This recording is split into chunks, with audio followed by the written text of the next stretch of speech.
Bismillahirrahmanirrahim. Assalamu alaikum. This is Myra Amjad. Welcome to Century Press and Publishers. Dear students, I hope you are enjoying different sounds. Today I will teach you the use of T and H, which is th, and the use of C and H, which is ch. Okay?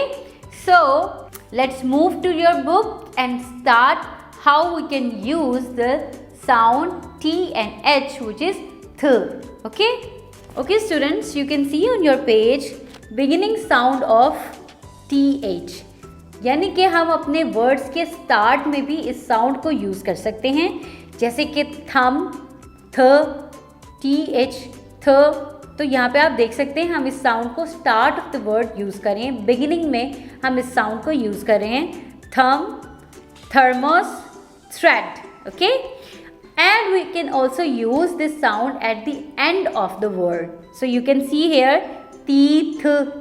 Okay, last में हम इस sound को use कर रहे हैं. Mouth, path. Okay, सो हम इस sound को कुछ वर्ड्स के बिगिनिंग में यूज़ करेंगे और कुछ वर्ड्स की एंडिंग में यूज़ करेंगे. इसी तरह द साउंड ऑफ CH, जो कि हम पहले भी पढ़ चुके हैं और आज फिर हम इसको रिवाइज करते हैं. So let's see how we can use the sound of CH at the beginning and at the ending of different words, like cheer.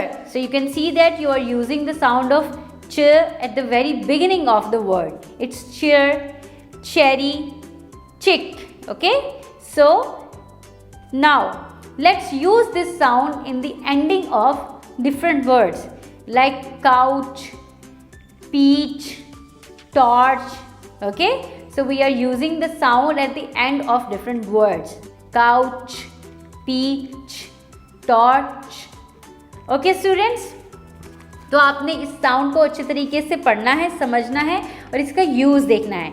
Okay students, so that's how we can use these sounds in the beginning and the ending of different words. So you have to practice these sounds and you have to practice using these sounds at the beginning, at the ending of the words. Take good care of yourself. Keep learning. Allah Hafiz.